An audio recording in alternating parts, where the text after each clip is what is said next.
Good morning, Digit fam. Adam Dowd here, ready to take a stroll through the tech landscape, though I should warn you, I'm not in the greatest of moods today.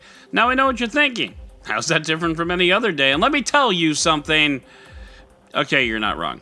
It is April 16th, 2019, and this is your Digit Daily. The Galaxy Fold is approaching, and for the first time, people are actually allowed to touch it. You may recall back at Samsung's Unpacked event and at MWC, the Galaxy Fold was 100% there, but, looky, no touchy. Well, now it's touchy, and we're getting our first looks at the phone in the hands of real people, not PR people. And no, that is not to imply that PR people are not real people. That is meant to explicitly state that PR people are not real people. So, who are the real people then? Well, we have Dieter Bohn from The Verge, we have a number of folks from Mobile Nations, and we have Lauren Goode from Wired. So, what are they saying? Let's go to the tape. Take it, Dieter! And I came into this room thinking that this was basically just a concept device and not a thing that regular people should buy. But now that I'm starting to use it, I'm starting to change my mind. My overall impression is that this thing is actually a lot more usable and a lot less prototypey than I expected.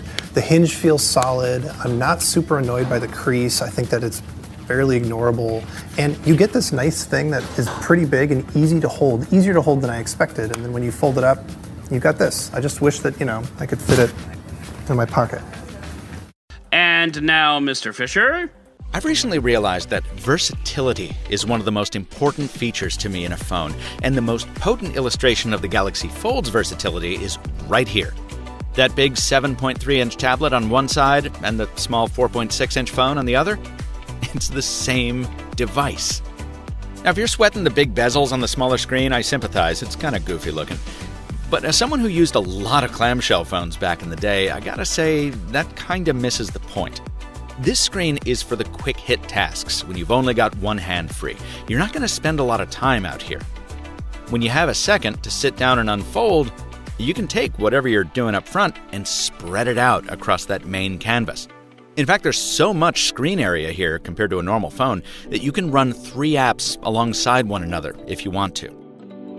Then when you're done, you fold it back up and stick it in your pocket like it's a much smaller phone, because now it is. And that's great, but I think the best quote comes from Lauren Goode over at Wired, who says, quote, "The first time I saw Samsung's folding phone, the first time I held it, I couldn't unsee the beds. It struck me as the smartphone version of 2 twin hotel beds pushed together to make a queen, with the suggestion of a seam visible under the comforter. But unlike a bed designed for sleeping, the Samsung Galaxy Fold exists to occupy almost every waking moment of your life in front of screens." So what does this all mean? The Fold is here, and it's really expensive, but is it worth it? Here's my take, and keep in mind this is completely without any kind of hands-on time. Foldable phones may be just what saves the Android tablet market, because at the end of the day, these are folding tablets, not folding phones. Well, the Motorola phone is a folding phone, but that's a different conversation. But what we've seen from Huawei, Xiaomi, and today from Samsung is a tablet that folds small and goes into your pocket. Is that valuable? Absolutely.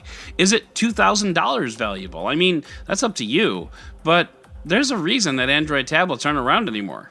They suck, and nothing that Huawei, Samsung, or any of the others have brought have changed that one important fact. Android on tablets has never been a good experience, and to this day, it is still not a good experience. Want proof? Open Instagram. Next slide, please. And yes, I think the $2,000 price tag is every bit justified. This is gorgeously designed hardware that doesn't fold flat, but let's move past that. This is not just a concept phone. This is a real product, and the R&D and engineering that went into this device makes it cost $2,000. But should you buy it? Probably not. Until someone makes Android tablets not suck, you should not buy an Android tablet. Peace out, and bring on the roundup!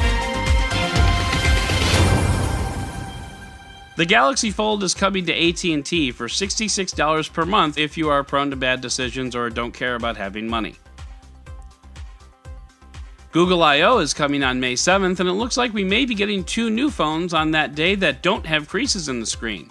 Google teased something coming on May 7th, and that adds up with some leaks from T-Mobile that suggest the Pixel 3a and 3a XL are inbound. In related news, I don't plan to get much sleep on May 7th. Seems like these days everybody has a bud, and not to be left out, Microsoft is getting their own buds with the Surface Buds. These are true wireless earbuds and definitely not Me Too's, even though they totally are. Will they have great sound? Will they connect easily? Will they have Cortana as a personal assistant? Those are the questions, and the answers are probably not, and I sure hope not. Services fatigue is a real thing, and I think I might have it. Just looking at the avalanche of services that companies like Amazon, Apple, and Google are launching is mind-boggling. What set all this off was a new music service coming from Amazon, and yes, that would make it Amazon's 3rd music service because reasons. Gizmodo goes on to list all the other services that we've seen recently, including a quartet of services from Apple, Disney+, the Criterion Channel, which is apparently a thing, Warner Media, T-Mobile TV, which just don't, and Google Stadia, and that's just in the last 30 days or so. In the words of Shrek, that'll do, donkey, that'll do. The number of electric vehicle registrations nearly doubled in 2018, which is great, but there were a pretty small number of cars, which is not so great. It's easy to double at the beginning, after all. Just saying. Notable stats: if you've registered an EV, there's a 50-50 chance that you lived in California. The Tesla Model 3 is the top model registered, followed by the Chevy Bolt, Tesla Model X, Model S, and the Nissan Leaf. Not on the list? The Prius. And that's just a shame. Sure, it's an ugly, dorky-looking car, but not all pioneers wear coon-skinned caps, man. Respect, Prius. Mad respect from a Digit Daily. And finally, one of the most fun parts about working for a startup is the concept of job titles. When I worked at a startup a few years back, sure, I was tech support, but I also made videos, wrote copy, made sales calls, and restocked the fridge when it needed it. Job titles in startups are super vague because there's always something that needs to get done and, okay, I'll do it. But then there's this job posting at Kursvagen train station in Sweden. If you get the job, you'll be required to punch in at the beginning of each day and then do whatever you want. As long as it constitutes work, you'll be given a fair starting wage and annual increases, and you'll have the job for as long as you want it. If you retire, another candidate will be selected to take your place. And this all sounds nice and all, but as much as I'd like to start the Kursvagen Daily podcast, I think I'll just stay here if y'all don't mind too much. But if you want to get paid to have a job where you can listen to the Digit Daily, you can fill out the job application once it comes out at the link in the show notes.